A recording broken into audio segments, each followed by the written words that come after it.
ये एक नौजवान आदमी की कहानी है जो किसी फैक्ट्री में काम करता था।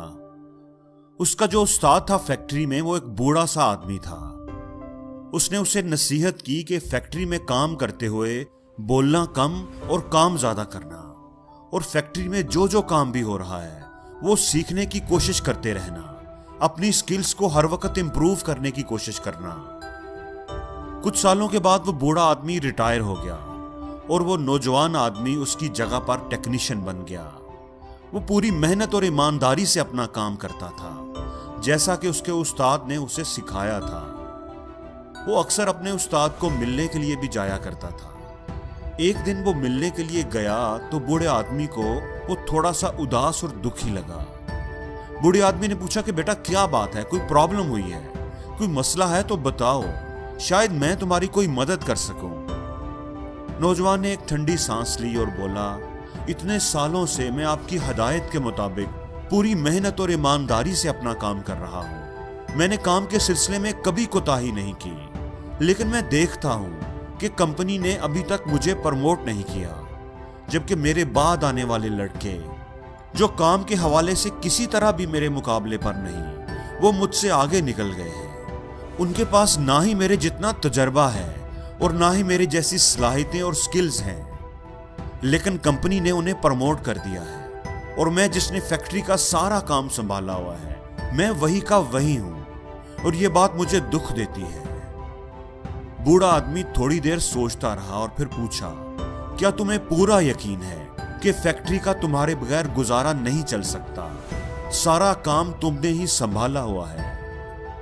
नौजवान ने कहा कि जी हां बिल्कुल, मैं एक दिन फैक्ट्री ना जाऊं तो सारा काम डिस्टर्ब हो जाएगा। बूढ़ा आदमी थोड़ी देर सोचता रहा, फिर वो नौजवान की तरफ मुड़ा और बोला, अगर ऐसा ही है तो फिर एक दिन फैक्ट्री से छुट्टी कर लो, कोई भी वजह बताकर फैक्ट्री से छुट्टी ले लो, तुम्हें थोड़ा सा रेस्ट करना चाहिए। नौजवान आदमी पहले तो उस नसीहत पर थोड़ा हैरान हुआ, लेकिन फिर जैसे जैसे वो सोचता गया उसे बात की समझ आती गई। उसने अपने उस्ताद का शुक्रिया अदा किया और जल्दी जल्दी फैक्ट्री रवाना हो गया ताकि छुट्टी की एप्लीकेशन दे सके। जब वो छुट्टी के बाद अगले दिन फैक्ट्री पहुंचा तो मैनेजर ने उसे फौरन अपने ऑफिस बुलाया और बताया कि कल जब वो फैक्ट्री नहीं आया था तो फैक्ट्री का कोई काम भी सही तरीके से नहीं हो पाया।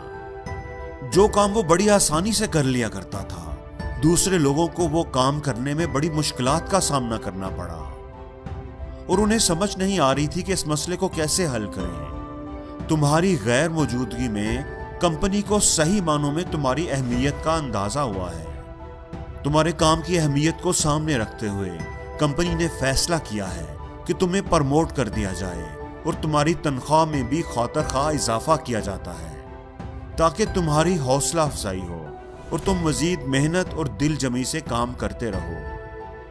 वो नौजवान लड़का दिल ही दिल में बूढ़े उस्ताद की अक्लमंदी की दाद दे रहा था। अब उसे समझ आ गई थी कि कामयाबी का राज क्या है। उस वाक़ये के बाद जब कभी उस नौजवान आदमी को अपनी तनख्वाह बढ़वानी होती या कोई और बेनिफिट लेना होता तो वो ऑफिस से छुट्टी ले लेता, और जब वो वापस ऑफिस आता तो उसे उसकी मर्जी का फायदा मिल जाता। कितना ही वक्त ऐसे ही गुजरता रहा।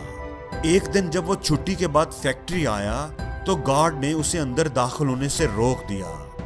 गार्ड ने उसके हाथ में एक लेटर थमाया जिस पर साफ साफ लिखा था कि उसे नौकरी से निकाल दिया गया है। वो नौजवान आदमी ये सब देखकर बड़ा हैरान हुआ। वो एक शौक की कैफियत में था। उसे कुछ भी समझ नहीं आ रहा था कि बैठे बिठाए अचानक ये सब कुछ कैसे हो गया। जब उसे कुछ भी समझ नहीं आई कि अब वो क्या करे तो वो उस बूढ़े उस्ताद के पास चला आया। उसने उस्ताद को सारी बात बताई। मुझे समझ नहीं आ रहा कि आखिर उन्होंने मुझे नौकरी से क्यों निकाल दिया है, आखिर क्या गलती हुई है मुझसे? नौजवान आदमी ने पूछा।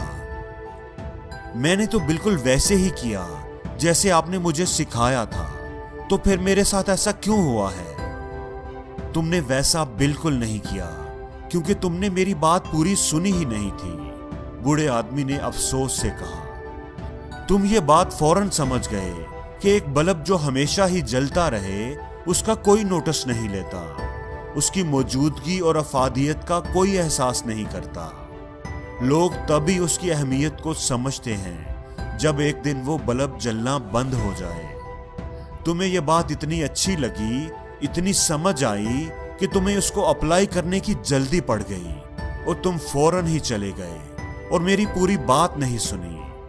मेरी बात का दूसरा हिस्सा सुनने से पहले ही तुम चले गए। बात का दूसरा हिस्सा? नौजवान ने हैरानी से पूछा। उसे अब लगने लगा था कि वाकई उससे कोई बहुत बड़ी गलती हो गई है। मेहरबानी करके मुझे बताएं कि दूसरा हिस्सा क्या है? नौजवान आदमी ने पूछा। बूढ़े आदमी ने कहा कि दूसरा हिस्सा पहले हिस्से की निस्बत ज्यादा अहम है। अगर किसी को यह लगने लगे कि यह बल्ब बार बार बंद हो जाता है, यह रिलायबल नहीं है, तो फिर वो बल्ब बदल दिया जाता है, उसकी जगह पर नया बल्ब लगा दिया जाता है। बूढ़े आदमी ने आहिस्ता आवाज में जवाब दिया।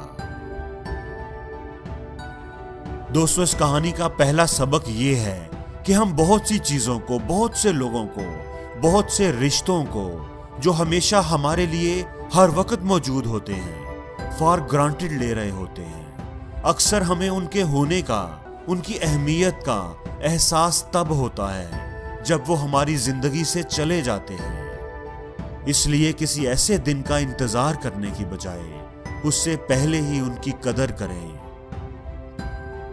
और दूसरा ये कि अगर आप किसी के लिए हर वक्त ही अवेलेबल हो तो आपकी अहमियत नहीं रहती। लोगों को अपनी अहमियत का एहसास दिलाने के लिए बाज़ दफा थोड़ी सी दूरी भी इख्तियार करनी चाहिए।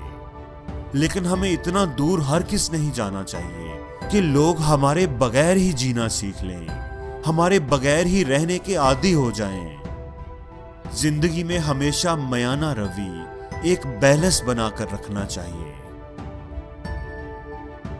और जिंदगी में हर रोज कुछ नया सीखो, नया सोचो, नया करो, लर्न करो।